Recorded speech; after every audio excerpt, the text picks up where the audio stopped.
ministre de l'Arménie, Nikol Pachinian, le Premier ministre de la Mongolie, M. Oyun Erdene, le président du comité permanent de l'Assemblée populaire nationale de la Chine, Li Jianshu, modérateur de la session plénière, Ilya Doronov. Bonjour à tout le monde. Je suis très heureux de voir tout le monde, même si les conditions de temps ont été pas à la hauteur, mais c'est très bien de vous voir tous ici. En me préparant à la modération dans le cadre de cette session, j'ai regardé les précédentes sessions plénières et une chose m'est venue à l'esprit assez surprenante, c'est que, imaginez-vous, en 2019, avant Covid, il y avait moins de participants de la plénière qu'aujourd'hui. Maintenant, nous avons avec nous sur scène 5 personnes et on aura encore 3 vidéos, 3 messages vidéo. Donc, les gens qui sont là et ceux qui ont envoyé représentent les intérêts de plus de 3 milliards de personnes. Imaginez-vous les chiffres. Pourtant, nous comprenons tous que le monde a changé et le monde 2022, ce n'est pas du tout le monde de 2021. Avant, on parlait plutôt de la pandémie de Covid. Maintenant, on discute plutôt de ce qui se passe en Ukraine, des combats, de la crise économique mondiale qui arrive. Et dans beaucoup de pays actuels qui n'ont pas l'habitude à voir cela, on voit l'inflation qui dépasse 10%, on voit des changements de gouvernement. Il y a des pays qui se préparent à une crise énergétique, d'autres à une crise économique. Et pour la Russie, le monde s'est divisé en pays amis et pays qui ne sont pas amis. C'est qu'à l'Est, actuellement, il y a beaucoup plus de pays amis pour nous. Voilà pourquoi le rôle de l'Extrême-Orient devient plus important. Il faut probablement reviser la situation de l'Extrême-Orient. C'est une porte de l'entrée en Russie pour les pays de l'Est. Aujourd'hui, nous allons discuter pour savoir si la région est prête à ces changements rapides sur la voie d'un monde multipolaire. C'est le titre de notre session. Je salue encore une fois tous ceux qui sont dans la salle, tous ceux qui sont sur scène. Monsieur Sangbeinou, Monsieur Binkalaba, Monsieur Baradis, bonjour. Et Monsieur Poutine, je vous donne la parole en premier. Merci.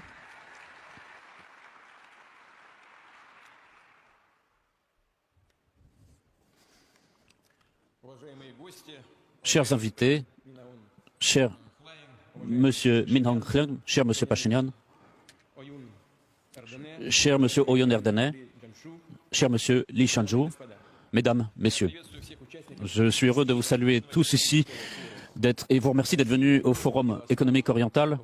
La Russie, Vladivostok, accueille une nouvelle fois les dirigeants politiques, les responsables des milieux d'affaires, les responsables politiques, des responsables administratifs de plusieurs pays, de nombreux pays ici. Nous serons aussi en ligne avec Narendra Modi, avec M. Ismail Sabri Yacob et M. Famintin. Je suis heureux que toutes ces personnes aient trouvé le temps de travailler avec nous. Selon la tradition, sur cette plateforme du Forum oriental, nous discutons des projets, des initiatives qui ont une très grande importance pour le développement de la région extrême-orientale de notre pays. Dans le cadre de la coopération avec l'Asie et toute la zone Asie-Pacifique, comme avec nos amis et nos partenaires traditionnels, mais aussi avec tous les pays avec lesquels il y a un dialogue entre la Russie et ces pays. Nous allons donc discuter de grands projets internationaux et c'est encore une fois la possibilité de discuter de la situation dans le monde, des grandes tendances qui se dessinent et des risques qui se présentent. L'année dernière, nous avions eu ce forum après la pause qui nous avait été imposée à la suite de l'épidémie et tous les spécialistes étaient bien d'accord sur le fait que la vie des affaires avait repris et que toutes les restrictions nées au Covid faisaient partie déjà des habitudes. Il y a d'autres défis qui se sont présentés, des menaces qui apparaissent pour l'ensemble du monde. Et ce que je veux dire, c'est la fièvre des sanctions occidentales et toutes les tentatives agressives d'imposer à d'autres pays un modèle de comportement en faisant infraction au respect de la souveraineté. Et ça, c'est la politique qui est menée par les pays occidentaux depuis des dizaines d'années. Mais le catalyseur qui fait que cette situation, notamment cette politique de SAP menée par les États-Unis, c'est en fait l'incapacité des élites occidentales à voir des faits objectifs. Nous avons parlé ces derniers temps de tout ce système des relations internationales qui connaît des processus qui sont irréversibles. Ce sont des changements tectoniques. Donc on a ici les pays qui sont dynamiques dans toutes les régions du monde qui veulent s'impliquer dans ces processus et ce sont notamment les pays de la région Asie-Pacifique qui veulent assurer une croissance, trouver un moyen d'attirer du personnel, des investissements, des technologies. Et les responsables de tous ces pays cherchent, alors que les pays occidentaux cherchent à défendre leurs seuls intérêts. Et en imposant leurs propres règles qu'ils ont eux-mêmes écrites et qu'ils enfreignent eux-mêmes régulièrement, changeant constamment ces règles en fonction de la conjoncture qui les agent. Et donc, quand d'autres pays ne veulent pas se soumettre, alors des sanctions leur sont imposées. Et ces décisions sont souvent des décisions qui sont tout à fait à court terme, à courte vue, du point de vue économique, et toutes ces décisions vont à l'encontre des intérêts des pays. D'ailleurs, notamment aussi des habitants de ces pays eux-mêmes. Quand on voit à quel point les élites occidentales sont détachées de la réalité de la vie de leurs propres citoyens. On voit que le niveau de vie, la stabilité, tout ça est piétiné par les sanctions occidentales, sous les ordres donnés par Washington au nom de la fameuse unité atlantique et qui est en fait une ingérence dans les affaires intérieures de beaucoup de pays.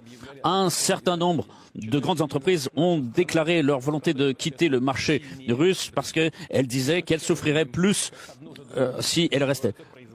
Or, là, on voit que dans l'Europe, même un certain nombre de centres de production se ferment les uns après les autres et les milieux d'affaires veulent reprendre des relations avec la Russie.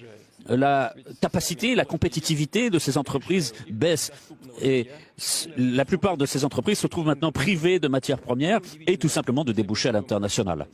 Et donc si cette niche des affaires européennes, tant sur le plan continental que sur le plan mondial, connaît aujourd'hui des perturbations qui font que leurs protecteurs américains se servent de ces niches pour promouvoir leurs intérêts. Il faut bien savoir que les Américains ne se limitent jamais en rien du tout. Ils cherchent toujours à satisfaire leurs objectifs. Et on voit dans l'histoire que la plupart des pays occidentaux ont finalement sapé le propre tissu industriel qu'ils avaient construit eux-mêmes pendant des dizaines, des centaines d'années.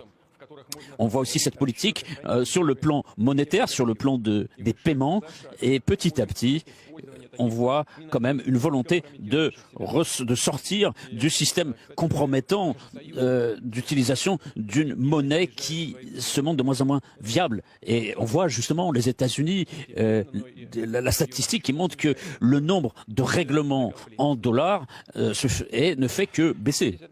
Je noterai ici que Gazprom et son partenaire chinois ont justement décidé de passer au rouble et au yuan pour les paiements des livraisons de gaz. J'ajouterai que les décisions à courte vue des Occidentaux ont encouragé l'inflation.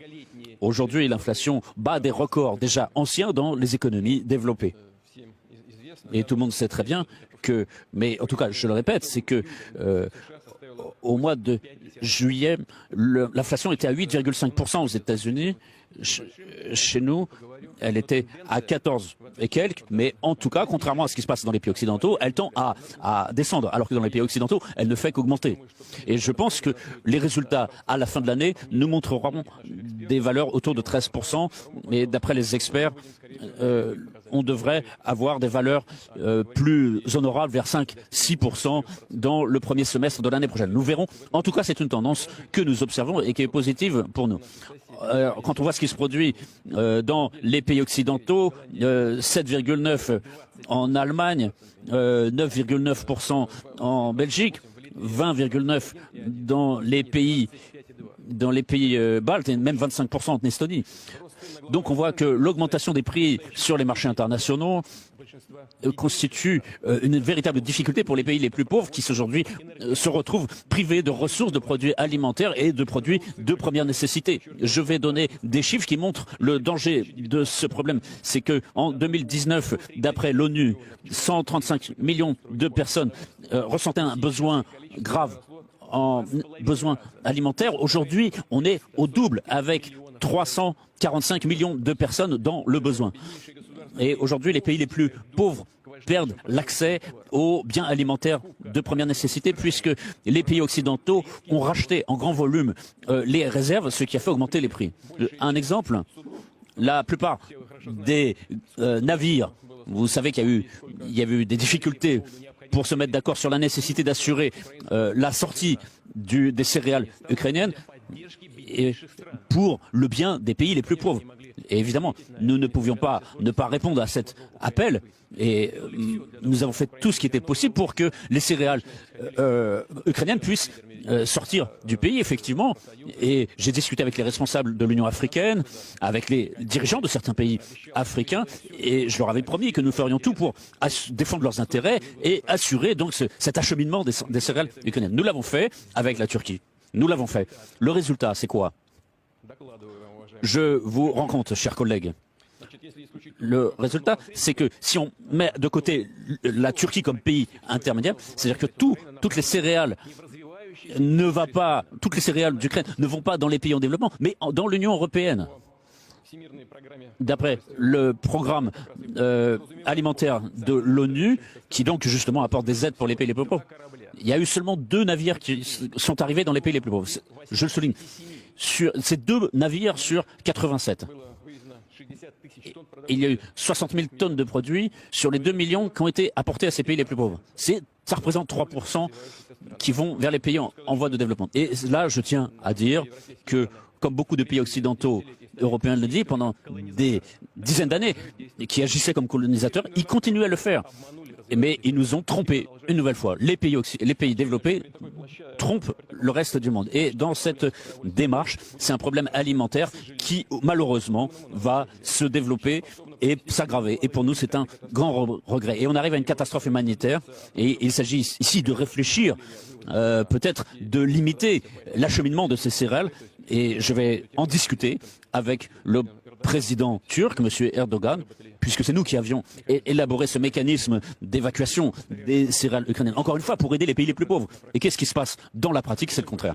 Encore une fois, je le souligne, dans cette situation, les démarches irresponsables des États-Unis, mues par des préoccupations illusoires pour défendre leurs propres intérêts, d'autant plus que les gens qui sont en dehors du fameux milliard d'or, pour eux, ceux qui sont dehors, ça passe vraiment au deuxième plan. Et là, on arrive dans une impasse sociale et économique avec des conséquences qui sont prévisibles pour le monde entier. Chers collègues, la Russie gère la situation. Elle maîtrise les conséquences de l'agression menée par les pays occidentaux sur le plan économique et social. Elle soutient sa stabilité économique et monétaire. Le niveau de chômage arrive à un minimum historique à moins de 4%. Les prévisions dans les milieux d'affaires sont bien plus positives qu'au début du printemps.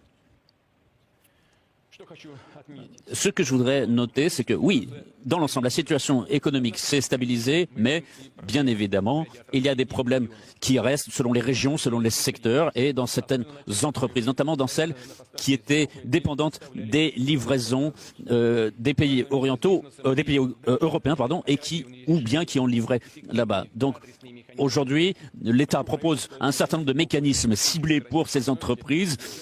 Et une des priorités de l'économie russe aujourd'hui, c'est d'assurer une stabilité de ces entreprises. Et en fait, dans la réalité, quasiment chaque jour, nous travaillons là-dessus avec le gouvernement.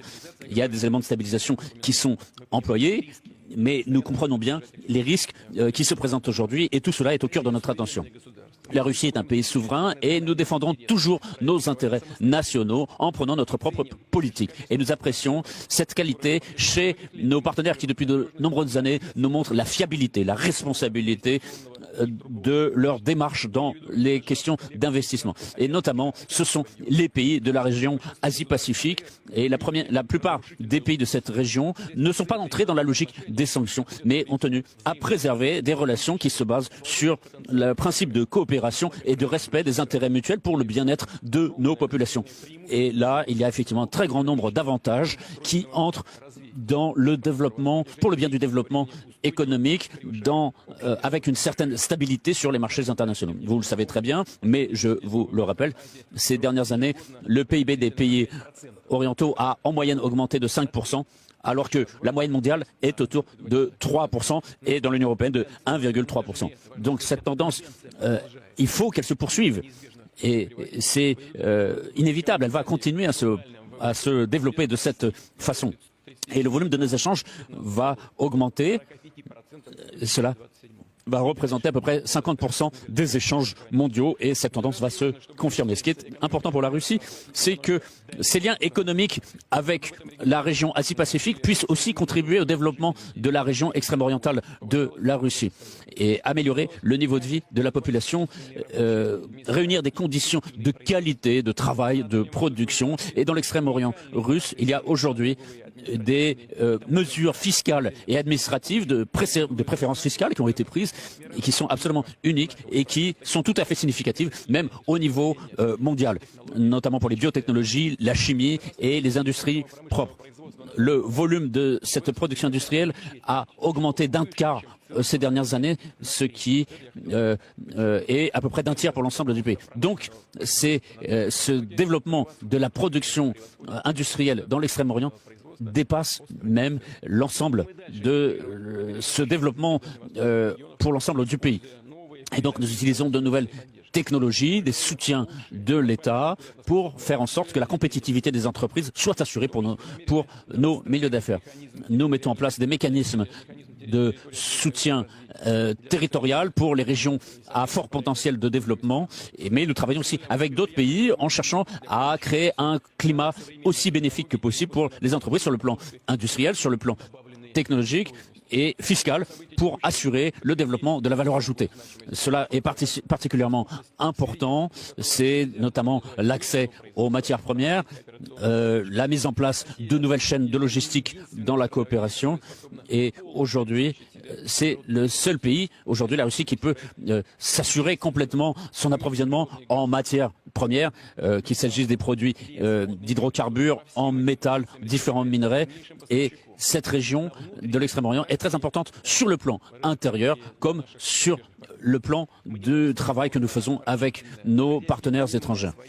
Donc il y a des programmes d'appropriation intelligente du gaz et des ressources naturelles et le développement de ce travail fait sur les ressources naturelles est d'abord visé sur le développement intérieur en Russie, mais aussi pour que cela puisse assurer une augmentation des revenus pour les citoyens. Nous prenons des mesures pour résister justement aux mesures agressives qui ont été prises contre nos pays. Et nous, donc, développons cette politique d'exploitation de nos ressources naturelles. Nous avons identifié toutes les orientations stratégiques dans ce domaine et nous avons donc une stratégie générale nationale qui a été renouvelée, mise à jour à l'horizon 2050. Une attention particulière doit être accordée au développement des minerais insuffisamment développés comme le titane, manganèse, etc., qui sont utilisés dans l'industrie métallurgique et l'industrie chimique pour la microélectronique, l'aéronautique et d'autres secteurs qui ont besoin de ces vecteurs d'énergie. Je vous demande de regarder aussi dans le domaine des bioressources, où nous avons ici un mécanisme de quotas d'investissement, et ici il faut avoir une croissance équilibrée des opportunités, des capacités industrielles, et de faire en sorte que les infrastructures au niveau des régions soient en adéquation avec ces objectifs. Le développement des bioressources doit être en priorité orienté vers le développement des territoires ruraux, améliorer l'emploi, l'accès à la santé pour la population et son niveau de vie général. Nous en avons beaucoup parlé. Ensuite, ces dernières années, en Russie, de grands plans de développement des infrastructures de transport ont été lancés avec des ports, des ponts et d'autres structures de génie civil. Et les décisions que nous avons prises au bon moment, dans les conditions actuelles, auront l'avantage de pouvoir redévelopper les structures, la chaîne logistique qui assure donc tous ces échanges. Et je propose donc justement de faire en sorte de favoriser ces relations prévisibles pour les affaires. Et le volume total du fret dans les ports russes en 7 mois n'a quasiment pas été réduit et est resté au même niveau qu'au début de l'année. C'est à peu près 400 millions de tonnes et c'est à peu près la même valeur. L'an dernier, c'est quasiment la même chose. ici, dans l'extrême-orient russe, il y a un véritablement boom logistique, et ce qui fait que les spécialistes travaillent 7 jours sur 7, 24 heures sur 24. Et ce que je voudrais dire, si certains ont voulu isoler la Russie, et ils ont toujours parlé, il faut bien qu'ils comprennent, ce n'est pas possible. Il suffit simplement de regarder la carte, utiliser nos avantages. Nous allons continuer à développer notre potentiel des transports sur le plan routier, sur le plan ferroviaire, sur le plan des terminaux maritimes. Nous allons augmenter leur capacité. Et au cœur de notre attention, comme je dis, bien évidemment, ce qui est important, ce sont les infrastructures dans cette direction, dans ce secteur extrême oriental de la Russie. Nous avons parlé aussi de la mer Noire et nous n'allons pas oublier cette direction, évidemment. Mais les entreprises russes qui travaillent avec l'Inde, l'Iran, les pays d'Afrique, et on a besoin justement d'organiser des échanges de livraison avec ces pays. Et à l'horizon 2030, le volume par toutes ces artères devrait augmenter de 60%. Donc d'ici 2030. Et donc c'est une prévision tout à fait réalistique. Et parvenir à ces résultats, cela correspond à la feuille de route que nous avons rédigée. Et cela permettra de mettre en place tout un système de coordination, de modalités de passage, d'échange à travers les différents nœuds infrastructurels. Parallèlement à cela, à part ces corridors de transport, il y a aussi le développement poursuivi du réseau ferroviaire de notre pays, mais il y a aussi les transports maritimes avec la conquête de l'océan Arctique pour développer la route arctique justement, et cela est très important avec une navigation toute l'année. Nous avons lancé de nouveaux brise-glaces qui permettent de le faire déjà maintenant. Cette année, nous avons lancé le premier itinéraire de conteneurs entre la partie occidentale et le Kamtchatka dans la partie arctique en toute sécurité. Mais je tiens à noter que la question n'est pas seulement de permettre le passage des bateaux dans l'Arctique et de relier les deux extrémités de notre pays, mais en même temps, il faut faire que chaque port, il y ait l'ensemble des services de traitement du fret qui soient faits de façon rythmique et de façon fiable. Et en l'occurrence, tous les points concernés par cet itinéraire bénéficieront davantage pour le traitement du fret. Et c'est notre objectif. Le gouvernement a déjà validé sur l'ensemble de cet itinéraire en 2035 un certain nombre de programmes, ce qui correspond à plus de 1000 milliards de roubles qui sont investis. Et aujourd'hui, nous sommes à 35 millions de tonnes. Nous voulons arriver à 220 millions de tonnes. La question clé, c'est évidemment la base de fret qui va dans un sens, c'est-à-dire vers l'extrême-orient, aussi bien que dans l'autre sens, avec des tarifs. Et je demande au gouvernement de travailler soigneusement cette question. Donc, un autre thème du développement de l'extrême-orient russe, c'est l'aéronautique. Il y a la possibilité de connecter toutes les régions, non seulement de la Russie avec d'autres pays, mais au sein de la Russie, avec un plus grand nombre de destinations au sein du pays et dans d'autres pays asiatiques. Et donc, nous avons mis en place une entreprise aéronautique qui gère tout cela avec plus de 392 destinations, avec des subsides pour certaines destinations. Le nombre d'itinéraires doit dépasser 430. Et en regardant ce qui se passe aujourd'hui, dans la pratique, nous voyons que ces itinéraires sont très demandés. Et tous ces objectifs font que nous devons développer le parc aéronautique avec l'augmentation du nombre d'avions et notamment pour les lignes à courtes distances. Et il y a aussi le développement de ce que nous appelons la petite aviation, c'est-à-dire l'aviation légère. Et donc les grandes entreprises, les grandes compagnies avec Aeroflot ont aujourd'hui formulé un paquet de commandes avec 500 avions de fabrication russe.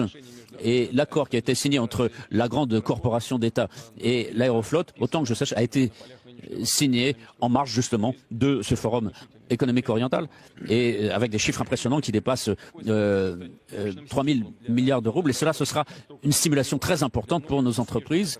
Et notamment, cela va être bénéfique pour l'ensemble des secteurs industriels mixtes voisins, avec aussi une formation de personnel, des ingénieurs et toutes les spécialités de l'aéronautique. Ici, j'ajouterais aussi que nous avons pris la décision de travailler sur un autre point important du développement de l'Extrême-Orient russe, c'est l'aviation sanitaire et médicale, notamment pour desservir les zones éloignées. Nous avons augmenté, nous avons doublé le financement avec un plus grand nombre de vols et notamment les services seront assurés plus rapidement. Chers amis et collègues, toutes les décisions que nous avons prises en matière économique, sociale, tous ces mécanismes que nous avons mis en œuvre dans l'Extrême-Orient russe sont orientés vers l'essentiel. C'est que cette région soit véritablement attractive pour y vivre, pour y étudier, pour créer de nouvelles familles, pour qu'il y ait plus d'enfants qui naissent. Quelques initiatives importantes ont été lancées dans cet ensemble de paquets de mesures. Il y a notamment l'amélioration des conditions de vie, les constructions dans les milieux ruraux. Je vous rappelle que l'an dernier, on avait fixé comme objectif de mettre aussi la construction de logements dans les villes et tout cela, tous ces centres administratifs qui ont été mis en place représentent 50 000 personnes et aussi dans la région du Baïkal vers le fleuve Amour. C'est tout un ensemble de mesures qui sont prises de façon globale pour le développement des localités, pour le confort de la population, la modernisation des infrastructures, la création d'espaces de développement. Et sur le plan économique, donc, il y a donc des modèles d'affaires qui sont mis en place avec l'élaboration d'un certain nombre de plans de développement et il y a 17 villes et agglomérations qui donc justement ont des plans généraux d'amélioration et nous avons parlé avec les responsables locaux. Encore une fois, je vous demande d'apporter le plus d'aide pour l'ensemble de ces plans généraux, de ces plans de masse qui sont développés pour ces localités. C'est très important d'utiliser les outils de la concession de l'Extrême-Orient, des crédits budgétaires d'infrastructures et des obligations d'infrastructures. Parce que pour ces programmes, il faut définir les lignes limites pour l'Extrême-Orient. Parce que ces subventions doivent être utilisées pour développer les territoires, les terrains, aussi bien pour le desservissement d'infrastructures, aussi pour la mise à jour des réseaux existants, aussi bien que des communications. J'aimerais rajouter que récemment, pendant le Forum économique de Saint-Pétersbourg, j'ai passé la consigne de fournir 10 milliards de plus pour améliorer les villes russes et en plus 5 milliards de roubles en plus seront ciblés pour améliorer les conditions de vie de l'Extrême-Orient pour les localités avec le nombre d'habitants qui dépasse 50 000. Et dans le cadre de nos programmes de développement d'infrastructures, nous devons prévoir des ressources pour moderniser les infrastructures des cités de l'Extrême-Orient. J'ai déjà passé la consigne et je demande qu'il soit exécuté le plus vite possible. Les limites ciblées doivent être fixées par le budget fédéral pour les 3 ans à venir.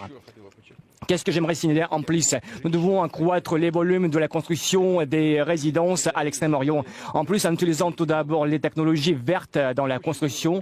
Dans l'année en cours, nous avons lancé le programme du quartier de l'Extrême-Orient dans le cadre duquel les constructeurs pourront utiliser les technologies de développement avancées, y compris les avantages fiscaux, ce qui permettra de réduire les coûts des appartements prêts et ce qui va améliorer la disponibilité des appartements pour les citoyens. D'ici vers 2030, il est prévu de mettre en service 2,5 millions de mètres carrés pour les citoyens. Et je demande au ministère et les dirigeants de l'Extrême-Orient d'organiser les premières compétitions et de sélectionner les premiers constructeurs pour entamer la conception et la construction des villes pour la vie des citoyens. En plus, nous avons des conditions bénéfiques pour les crédits immobiliers avec un taux de crédit de 2,5% et plus de 50 000 de familles ont déjà bénéficié. Et déjà, nous avons élargi ce programme pour l'Extrême-Orient. Et non seulement les jeunes familles de l'Extrême-Orient qui peuvent bénéficier, mais aussi les médecins, les professeurs, indépendamment de leur âge. Je rappelle que ce programme est prévu jusqu'à 2024 et vu la demande et l'efficacité de ce programme, je propose de la prolonger jusqu'au 2030 minimum. Et j'espère que les citoyens de l'Extrême-Orient vont l'apprécier. Merci. et une décision à part qui concerne le soutien des jeunes professionnels qui arrivent à l'Extrême-Orient. Parce que quand ils finissent leurs écoles supérieures et quand ils cherchent du logement, nous allons construire 10 000 d'appartements pour la location avec le taux de location qui sera beaucoup moins cher par rapport au taux du marché grâce aux subventions du budget fédéral de l'Extrême-Orient. Le gouvernement a déjà prévu cette mesure. Je demande que toutes les mesures soient prises immédiatement pour que la construction des appartements de location soit entamée le plus vite possible. En plus, il faut que les appartements soient liés directement avec les projets de développement des villes de l'Extrême-Orient.